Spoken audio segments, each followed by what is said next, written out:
Im heutigen Coffee Break erzähle ich dir, wieso Cash weder unter deine Matratze noch in dein Portfolio gehört. Mein Name ist Felix Niederer, ich bin CEO und Gründer von TrueWealth.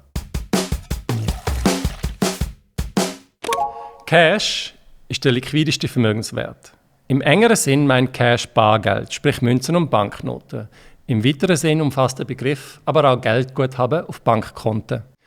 Das meiste Bargeld ist heutzutage sowieso in elektronischer Form in Umlauf. Bargeld erfüllt 3 Aufgaben. Es ist erstens ein Tauschmittel, das heißt, es macht den Austausch von Gütern und Dienstleistungen viel einfacher. Zweitens ist es Wertlager, also das Mittel, um Vermögen zu parkieren. Ist aber ein teurer Parkplatz. Und drittens ist es eine Rechnungseinheit, um wirtschaftliche Vorgänge zu quantifizieren.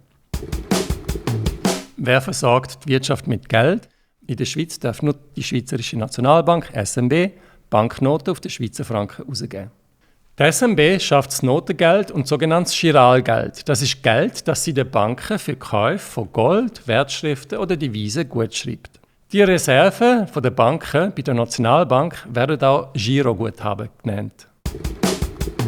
Der grösste Teil vom umlaufenden Geld schöpft aber nicht die Nationalbank, sondern die Geschäftsbanken selber. Man nennt das Buchgeld. Das Buchgeld schöpfen die Banken aus dem Nichts, indem sie Kredit vergeben und damit ihre Bilanz vergrößern. Der Vorgang multipliziert die Geldmenge der Nationalbank. Cash ist kurzfristig die sicherste Form der Geldanlage. Die Wahrscheinlichkeit, dass mit dem Bankkonto auf einer soliden Bank Geld verlierst, ist gering. Zumindest, wenn man die Inflation ausblendet. Das Problem von Cash ist, dass auch die Rendite klein ist. Langfristig ist Cash und Geld auf dem Bankkonto die Anlageklasse, die am schlechtesten rentiert. Aussagekräftig ist deshalb der Realzins. Als Realzins bezeichnet man den Zinssatz auf einer Anlage unter Berücksichtigung vom Verlust der Kaufkraft durch Inflation. Der Realzins kann positiv oder negativ sein. Die grosse Staatsverschuldung der USA und einige europäische Staaten erzeugt den Anreiz für die Politik, den Realzins langfristig leicht negativ zu halten, weil das ein Weg ist, die Staatsschulden auf Kosten der Sparer abschmelzen zu lassen.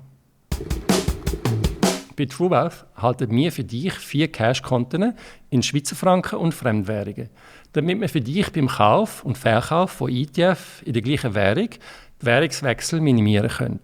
Das spart für dich Friktionskosten. In unseren optimierten Strategien ist der Cash-Anteil aber aufs technische Minimum von 1-2% reduziert, damit du maximal investiert bist. Ich hoffe, du hast dein Geld nicht unter der Matratze. Hast du dein Geld noch auf dem Bankkonto oder bist du schon in Wertschriften investiert?